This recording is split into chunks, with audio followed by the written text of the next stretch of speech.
Hello and welcome to another episode of Aphantasia Experiments, as well as Psychic School podcast. I am excited to have you here. I wanted to take this episode to talk a bit about aphantasia, but then also share some crazy experiences I've had recently with my intuition development, my psychic development, all that stuff, and some crazy moments I've had during meditation.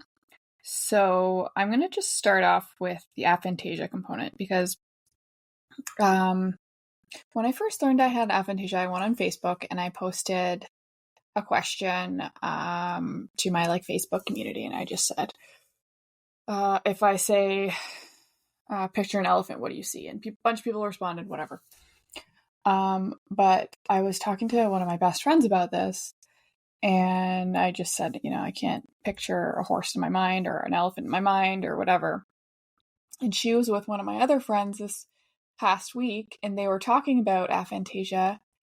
And my friend was like, what do you mean? So she can't hear or see me in her mind? For some reason, it clicked that I couldn't bring up a horse in my mind, but it didn't click to her that I couldn't pull up people that I know or recall a memory. So I feel like there's a lot of misunderstanding, or a lot of people who are hypervisual people, when they learn that I can't visualize. My dad, when I told him, he was like, that makes no sense that you can't do that, because I think that it's so part of people, the ability to visualize or close your eyes when you're falling asleep and picturing a sunset or whatever. Or an example would be, I played cards with my dad this weekend, and he totally stores all the cards in his brain in a visual way, and I definitely don't do that, and I immediately forget what suit it is, so I have to put a little card down to remind me what suit it is. I also just don't have a great memory, but I don't know if that has anything to do with aphantasia. I think we all just store things differently in our minds.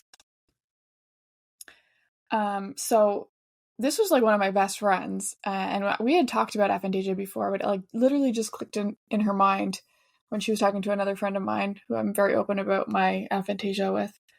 And she didn't understand that it also affects other senses too. So I can't hear my best friend's voice or laugh in my head. I can't, pick up, see picture, or smell someone. I can't recall any of those things. The only thing I can do, and I don't know if other people with aphantasia are like this as well, but the one thing that I can do is remember the way something made me feel. So I can remember feelings really well, and I think that that's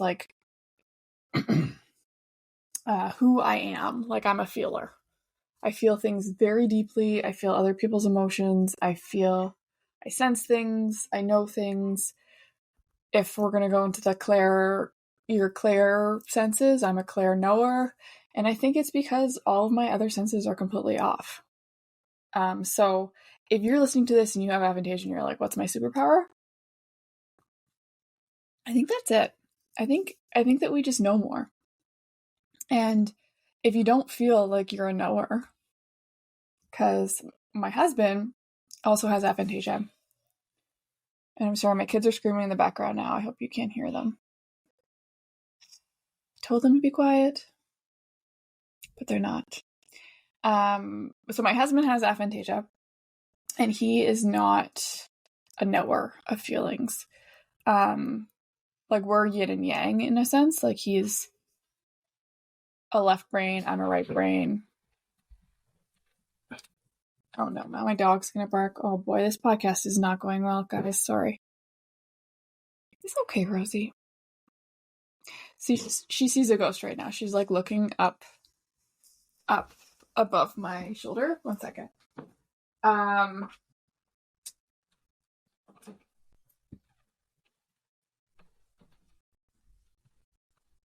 I'm switching editing software right now, so I'm using one that's like cloud-based, so I didn't want to stop that and have to re-record. Okay, so back to my husband. He's different than I am. He doesn't feel things deeply. He doesn't sense other people's emotions. He doesn't have that. But he does remember things way better than me. Like, so we were playing cards this weekend, and he stores the cards in his brain too, in a different way. Not a visual way, but he's storing them, like he's basically like the Rain Man, that who's based off a true character, by the way. It's very interesting. There's an episode. Okay, the Rain Man is with Dustin Hoffman. He plays a man who has, I think, autism. He's on the spectrum of sorts, and he goes to the casino and he can read cards, basically. That was just a random thought that came into my mind, but there's an episode by Mark Gober. It's called Where Is My Mind by Mark Gober. There's a whole podcast series on it. It's one of my absolute favorite podcasts. I can't say enough good things about it. It's so great, and it's only like 8 episodes or something, but I've listened to it so many times because it's so good.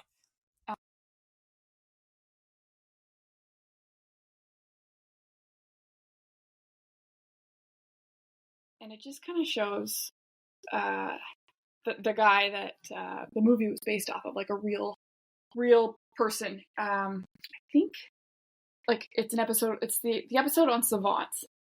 So if you're interested in just learning more about that, go to Where Is My Mind with or by Mark Gober and look up the savant episode. But seriously, all of the episodes are amazing. So I would definitely give it a listen. And you don't have to listen in any sort of order, I don't think.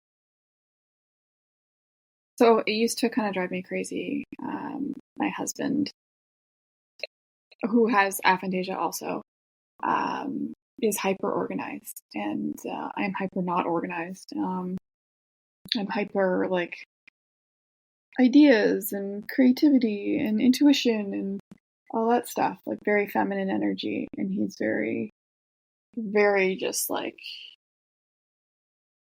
everything has its place kind of thing. And it used to almost drive me crazy, and I think what I've realized in the last few months of like really digging deep into why that frustrates me, it's that I don't have that in myself, and it frustrates me that I feel like I can't do that. So it's not about him doing something and that making me mad. It's about me not being able to do it. Anyways, the life lesson I got from this was there's a lot of things that he can't do that I can do, and there's a lot of things that I can do that he can't do that I can do.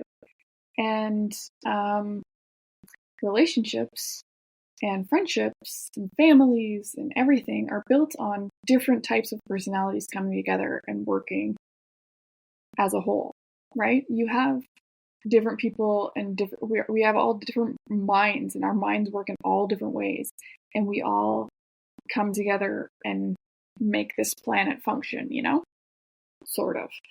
And with my family, every single person in my family is a unique person, and obviously every family is like that. And the things that used to frustrate me, now I just try to see as each person is unique and brings their own special wonderfulness to the mix, and that's important. And it's important that we're all like are authentically who we are. So I don't know where I was going with that, but I recently cleaned my closet, and a task that would take me forever to do, I asked my husband for like advice on what he would do, because he watches me every 6 months do this whole thing where I have to take out all my clothes and clean out everything, and it takes me a whole day to do it. And he's like, why don't you just keep it that way, And I'm like, I don't know. I put into place structures that don't ever work, and I need someone who knows me to like help me with this. And he did. And I'm happy to say it's been a month, and my closet has never looked better. Like normally it's within a week I'm like throwing shit on the floor, and it looks really good. So I think that if you have an ability that you're really good at, share that ability. bring that ability to other people who need that ability. Be awesome at what you're awesome at. And then when you're not awesome at something, it's okay. We don't have to be all perfect. Lean into the people who are awesome at those things, you know? My husband is an awesome organizer. He's really good at keeping systems in place. I suck balls at that. So if I want to be successful in like keeping my closet neat or my emails in order, I'm going to ask my husband for advice because he's going to be able to help me with that. And I think that should like goes for everyone in this world. You know, we're all good at certain things and not great at other things. And I think we try so hard to be everything when there's like reasons we're not everything, you know? We're supposed to, we're not supposed to be everything.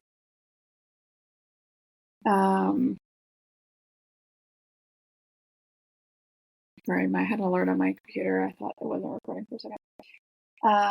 So that's just a random life lesson there that we're all just, I think me learning about aphantasia especially has made me really question how everyone's minds work and how we all process our thoughts and how we recall things differently and how different things affect our minds. You know, I can hear, here's an example. I was just at the cottage with my family, and my son and my daughter were fishing, and my niece was there too. My niece is a year old, or 2 years older than my youngest daughter, so she's 7. She was like just disgusted every time anyone had to take the fish hook out of the fish's mouth or put a worm on. And my son and my daughter were totally fine with it. My brother and my cousin were there, and they were all taking the fish, and it was just like whatever. But for me and for my niece, we had the same reaction. And like, where does that come from? That feeling that you can feel what the fish is feeling. So I can't, it's not like, I don't feel this way about, you know, when I'm stuffing a turkey, because the turkey's already dead. This fish is alive, and I'm feeling this feeling. And I just can't look at it. I hate it. And I hate blood and cuts and all that stuff. I feel that so much. And when I saw my niece's face, I was like, oh, she has it. She has what I have, like that feelingness. And I think my daughter has it too, but she was able to do it. It's funny.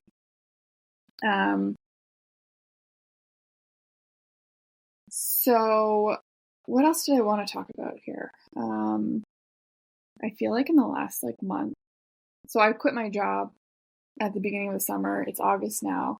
I haven't done a ton of work to try to find new employment. I want to focus on this, and I have a couple other freelance things that I have got going on.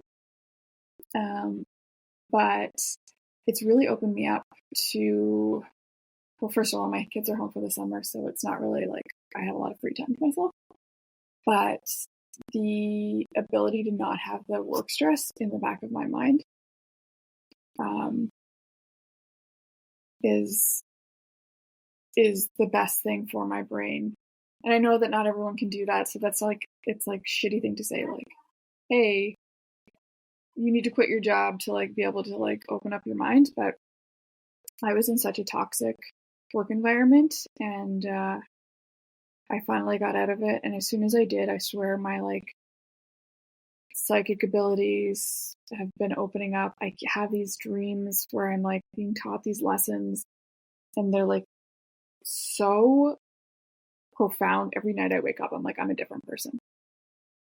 I literally wake up in the morning and I think, well, yesterday's me is like dead, and this is the new me because I have a new like outlook on something about life that used to like maybe bother me, or like I have a completely different perspective. My perspective on things keeps changing, and it's pretty freaking magical and amazing. And it all started, I mean, it's been a journey, but I've been on a very, like, a long spiritual journey, but in the opening up to things, like, my meditation practice has gone through the roof.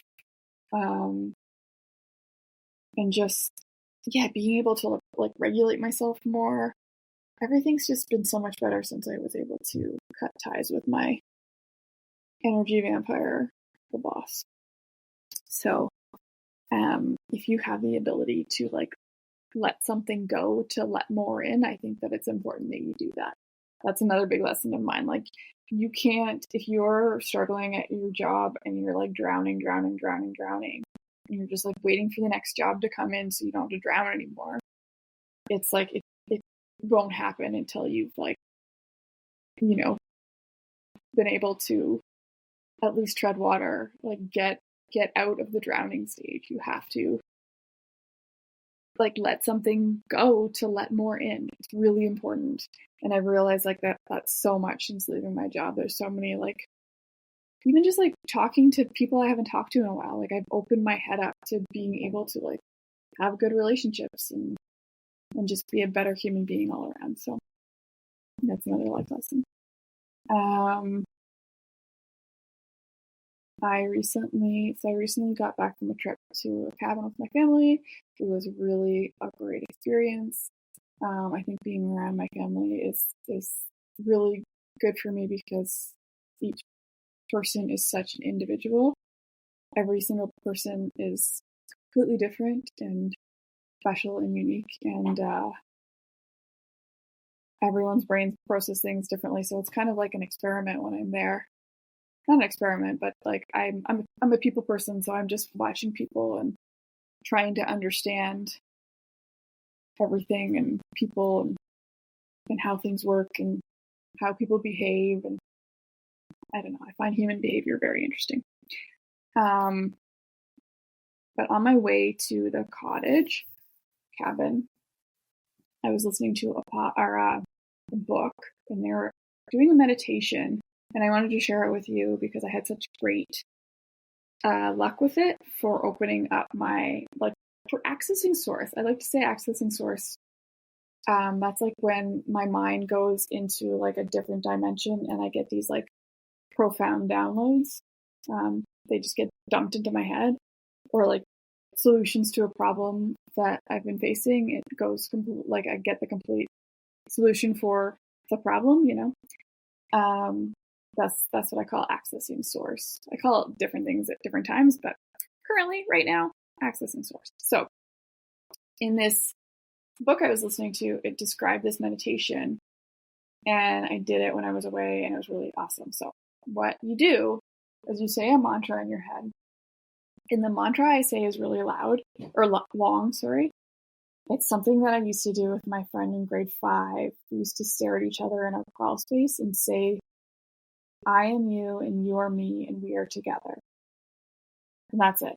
Over and over and over again by staring at each other. And then what would happen is our faces would, like, start, like, melting into different shapes and stuff.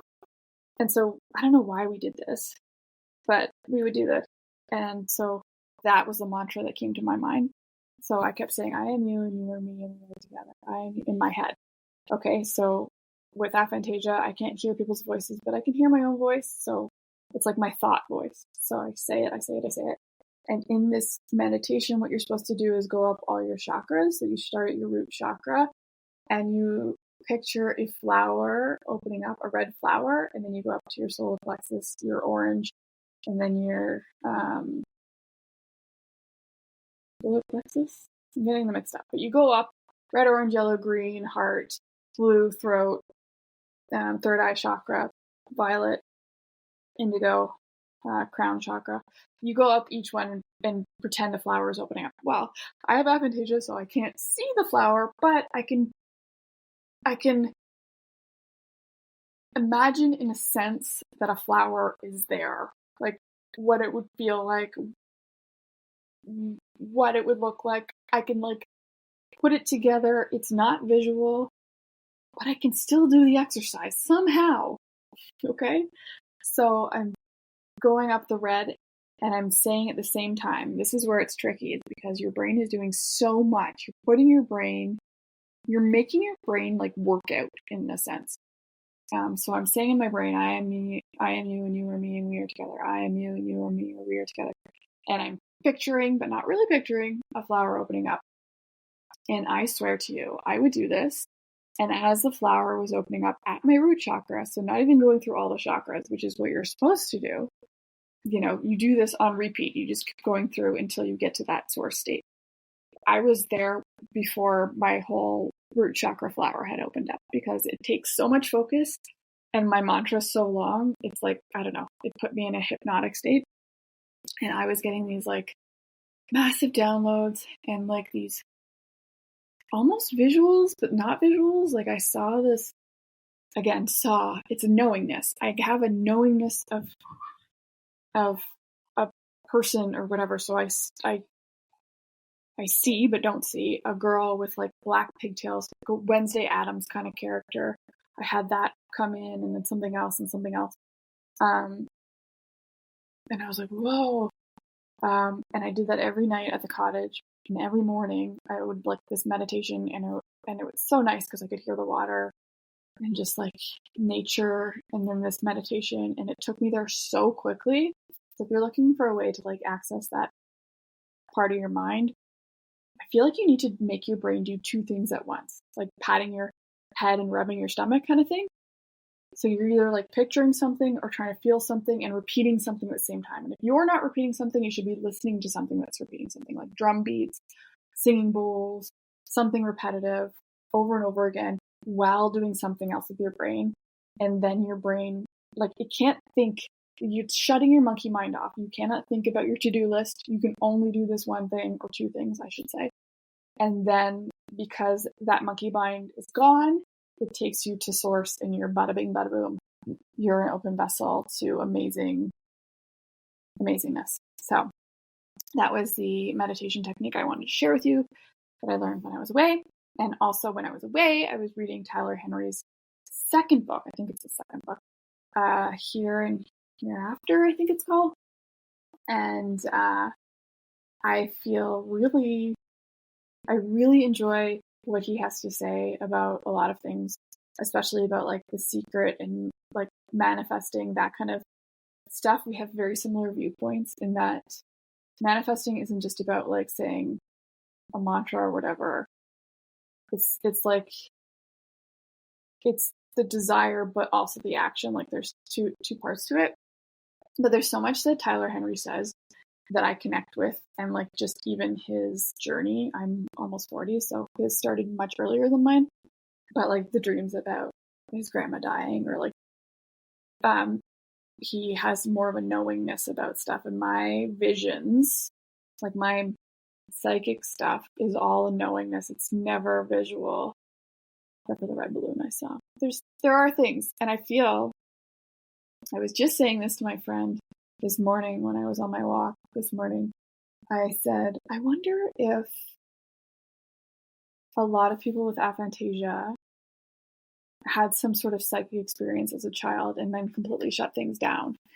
Because I know I've always been interested in the spiritual side of things, but I definitely turned it off, I think. I come from a family that's not that they're like totally disapproving or anything, but they're not really open to this stuff. So I feel like I would have closed up a bit. I still feel very close with them. It's like taking everything out of me to like, I have to like really shut myself down around them, basically.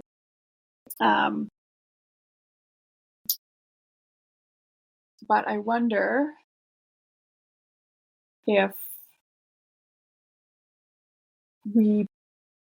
if you're listening to the podcast and you're still with me, thank you, because I'm going all over the place. But if you're still with me, you clearly probably have aphantasia, but you're also interested in the spiritual side of life. You probably maybe have premonitions or dreams that have like made you question things, or something has happened in your life that you're like, why you're questioning things. Is it because when you were little, like maybe something happened. Maybe you saw a ghost when you were 2 and you're like, fuck this shit. I need to like shut off my abilities.